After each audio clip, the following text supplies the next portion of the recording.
Title: Between Messages and Silence. Chapter 1: The Ping That Changed Everything. Started with a ping. Not the kind that interrupts your sleep or the random notification you swipe away. This one felt personal, almost alive. Olivia Carter was halfway through folding her husband's shirts when the message appeared on her screen. "Hey, you don't know me, but I think you might remember my sister Jenna. I'm Michael." The name didn't ring a bell immediately. The house was silent except for the faint hum of the washing machine, and Olivia's heart, bored and restless, had learned to pay attention to tiny disruptions like this. Michael. The profile picture showed a man leaning against a brick wall, eyes lowered, wearing a hoodie that half concealed his face. Something about the shadows, the quiet posture. It felt like an echo of her own solitude. She hesitated before replying. Married women, she reminded herself, don't need new connections. But boredom and curiosity were powerful temptations. Jenna from college? Yes, I remember her. How are you? That was all it took. A conversation began. Harmless at first. The kind that fills the silence when life feels too neat, too predictable. Michael was 32, living alone in Chicago, working as a freelance designer. Freelance was another word for adrift, he said. His messages carried a kind of sadness Olivia found magnetic. A quiet storm behind polite words. Olivia was 29, married to a man named Daniel, an accountant who measured life in spreadsheets and retirement plans. She loved him once, or thought she did. But now the marriage felt like a perfectly set table, clean, symmetrical, and cold. By day 3, their messenger chat stretched past midnight. They talked about everything. Books they never finished. Dreams they stopped chasing. The loneliness that hums even when someone sleeps beside you. Michael. Do you ever feel like you're living someone else's life? Olivia. Every single day. That night, neither of them slept early. Michael sent her a photo of the moon above his apartment skyline. She sent him one of her empty kitchen table. There was no flirting, not yet. Only recognition, like two mirrors realizing they reflect the same emptiness. Days became weeks. The messages grew softer, slower, more deliberate. Each good morning felt like a thread binding two people who weren't supposed to be connected. Olivia started checking her phone before her husband's face in the morning. Michael noticed her login times. Their digital world became a secret room, one no one else could enter. Olivia. I think about your words even when I don't mean to. Michael. I think about your silences. They say too much.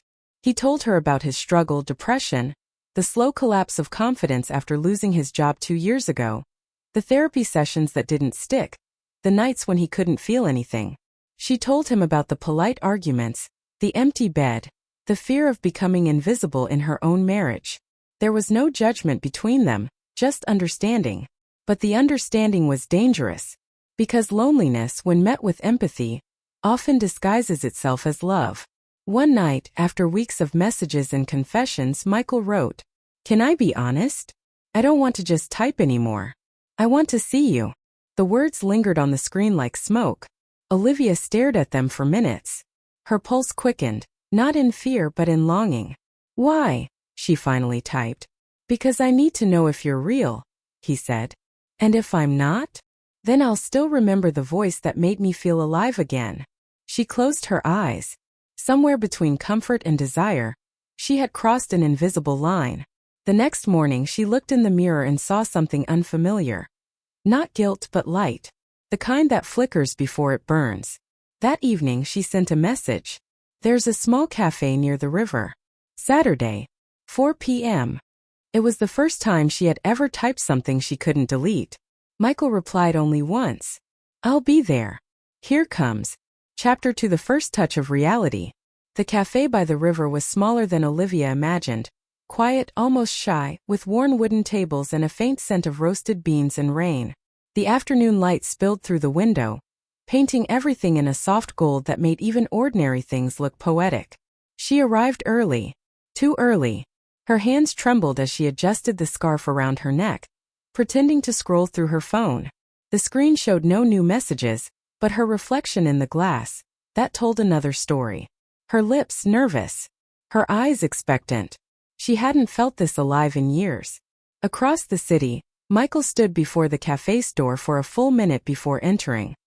His heart pounded, not from excitement alone, but from the weight of what he was about to do.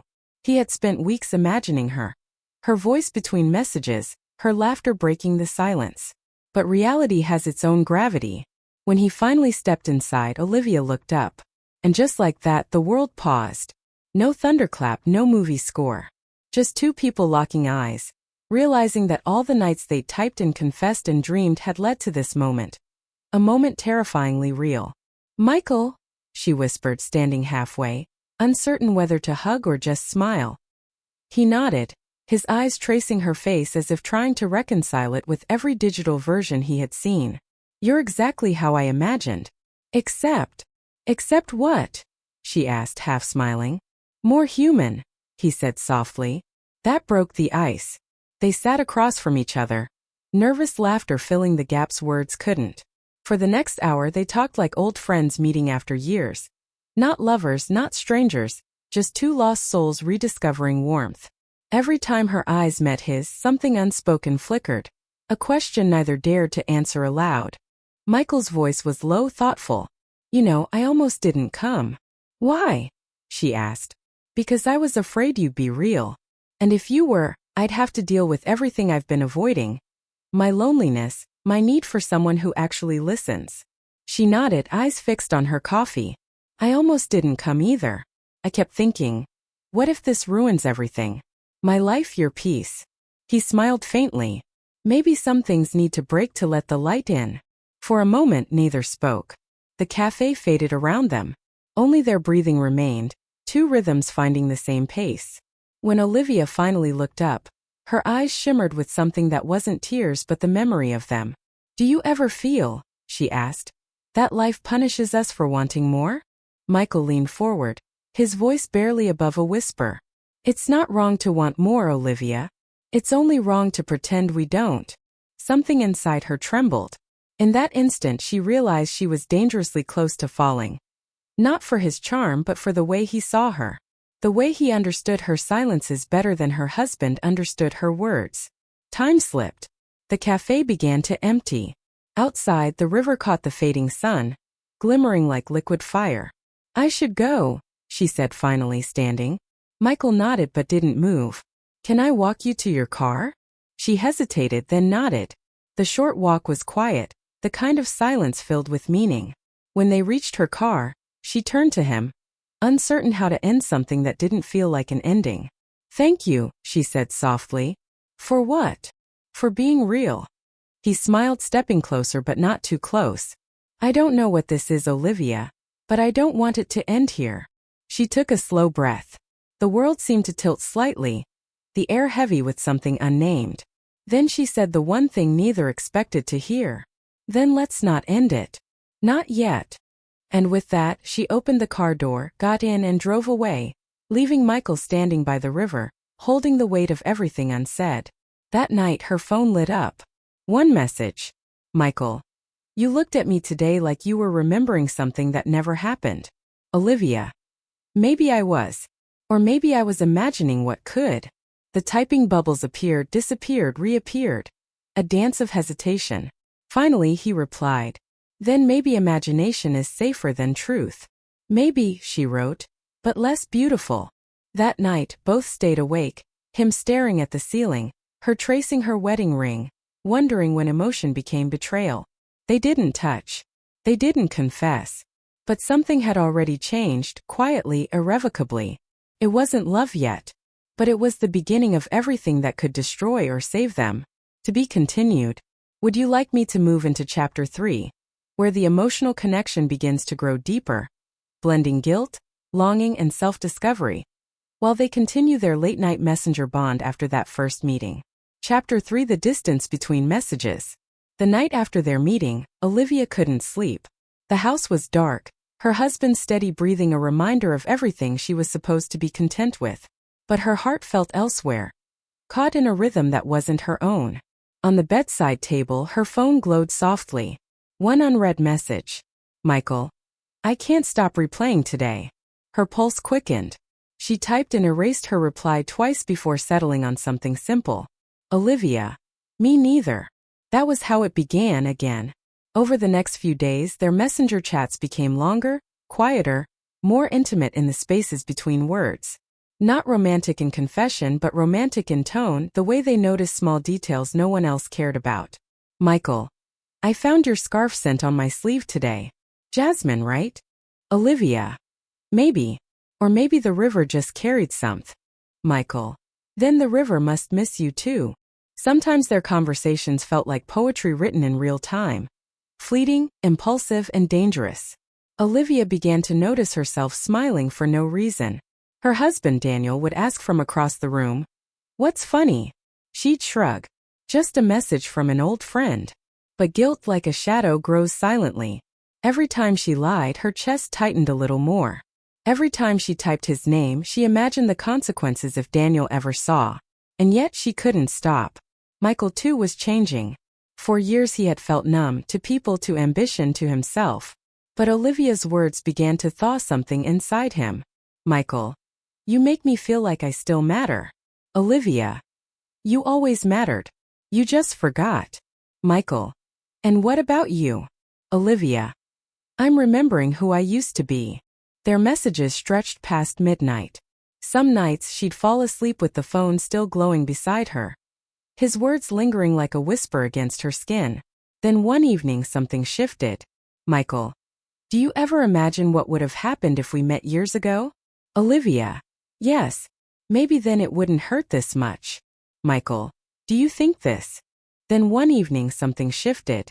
Michael. Do you ever imagine what would have happened if we met years ago? Olivia. Yes. Maybe then it wouldn't hurt this much. Michael. Do you think this is wrong?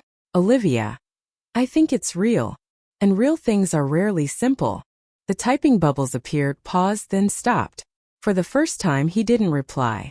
She waited, her heart racing, the silence louder than words. Finally, after 10 minutes. Michael. I want to see you again. Not to cross any lines. Just to remember how it feels to exist near you. The next weekend they met again. At the same cafe, same table by the river.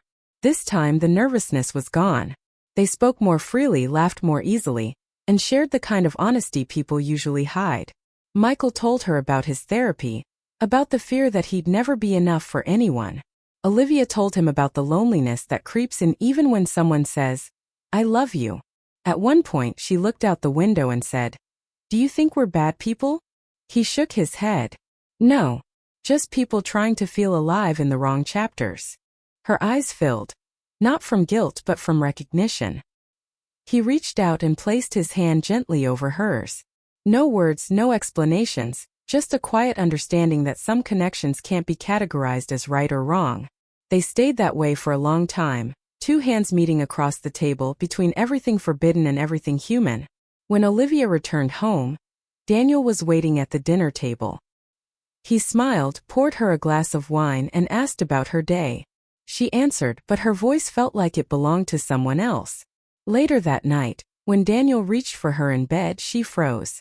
Not from rejection, from confusion. Her body was present, but her mind was still by the river, feeling the warmth of a hand that shouldn't have mattered but somehow did.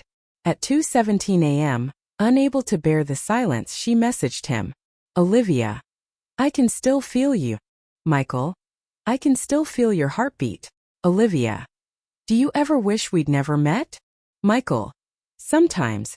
But then I think, you're the first person who ever listened to my silence. The days that followed blurred together. Olivia began writing more, painting again, rediscovering the self she buried under responsibility. Michael, inspired by her strength, started applying for work again. Their bond wasn't just emotional. It was transformative. But every transformation comes with a cost. One night, Daniel asked, Liv, have you been happy lately? You seem somewhere else. She smiled faintly. Maybe I'm just tired. He nodded, kissed her forehead, and turned off the light. But Olivia lay awake, realizing how far she drifted from the woman he thought he married, and how close she was to the person she was meant to become. To be continued. Final chapter: the line between love and loss. Autumn arrived quietly. The river cafe changed its curtains, the air turned crisp, and people started wearing scarves again. But for